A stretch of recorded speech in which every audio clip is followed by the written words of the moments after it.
Hi Weber fans, so today we're going to be doing probably the best pork loin recipe you'll ever taste. So what we'll do is get straight to it.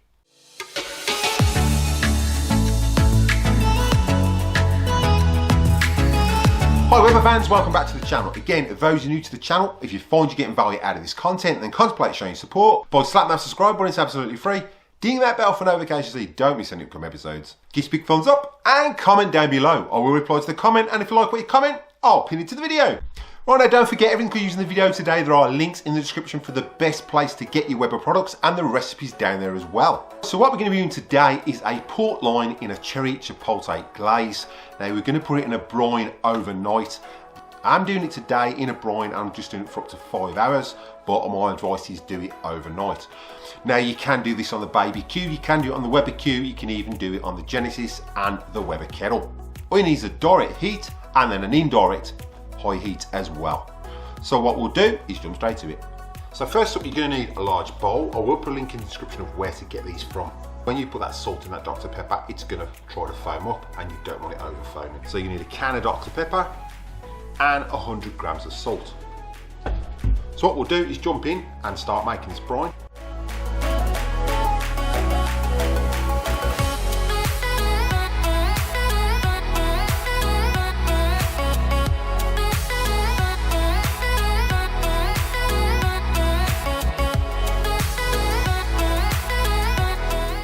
So now we've mixed that brine, we're going to put it in a Ziploc bag and set it aside, ready to soak that pork in.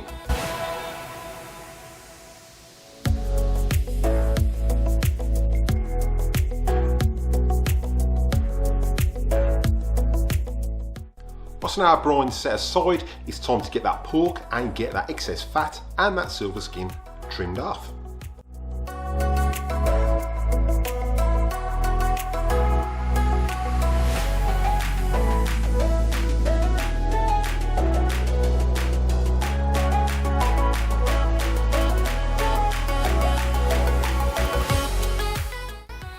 Once now we've got all that excess fat and that rind cut off, you can put that to one side and keep it for crackling. So what we're going to do now is add our joint to the brine, soak it for at least 1 to 2 hours in that brine. You can do it overnight. Obviously the longer you leave it, it's going to add more flavour and more moisture into that meat and stop it drying out, so you can end up with a nice juicy roast.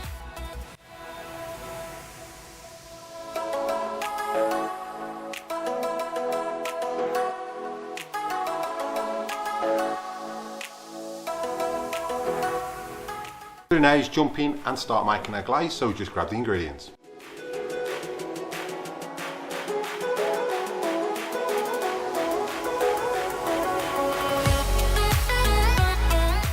So I'll quickly run through what we've got for our glaze. You're going to need 125 ml of water, you're going to need some Dr. Pepper, Chipotle sauce, some Djon mustard and some cherry preserve.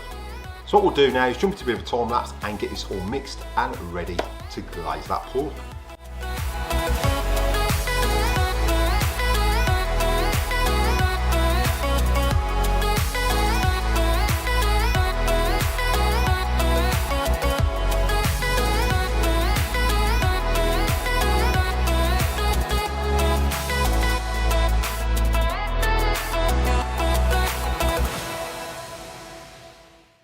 Well, so our meat's been soaking in that brine for about 5 hours now.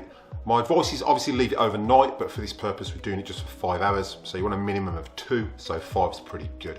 So what we're going to do now is get it dried off in paper towel, and then we're going to cover it with some olive oil on both sides, ready to sear it on the Q.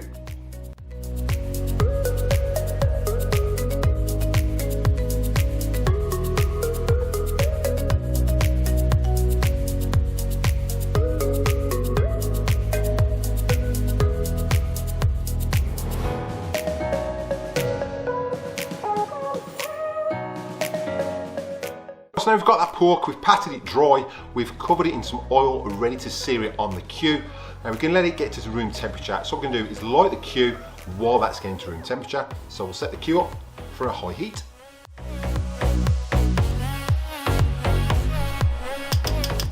Once we've just finished oiling up our joint, we're going to let that rest for 20 minutes at room temperature, and then we'll get it on the Q.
So our meat's been resting for 10 minutes, so until the juices are relaxed.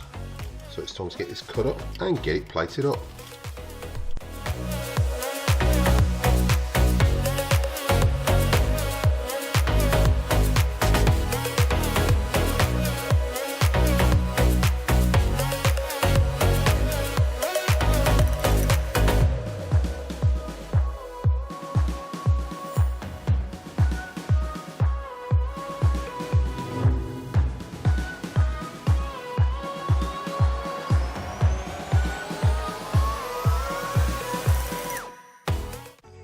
So in one word to describe that pork, I'd say it was divine. It was really, really moist, and just those flavours just balanced each other out. Absolutely superb. Now it takes around 20 minutes to prep it and around an hour to 2 hours, depending on the size you roast. It's a really, really easy, simple dish to do. Obviously in Australia it's a bit harder to get hold of Dr. Pepper. We can only get the cans, we can't get the bottles. If you're in America or you're in the UK, you've got plenty of chance of getting big bottles of Dr. Pepper. Right, so my only advice is obviously put your gravy over your vegetables. Don't put it over that meat. That meat is really, really moist. It doesn't need it. And with that glaze, it tastes beautiful. Now don't forget everything could be used in the video today. There are links in the description below for the best place to get your Weber products, and the recipe is down there as well. So make sure you check those out. And those who are new to the channel, if you find you're getting value out of this content, then contemplate showing your support by slapping that subscribe button. It's absolutely free. Ding that bell for notifications so you don't miss any couple episodes. Give us a big thumbs up and comment down below. I will reply to the comment, and if you like what you comment, I'll pin it to the video. So what we'll do is cut to any bloopers, and I'll catch you in the next one.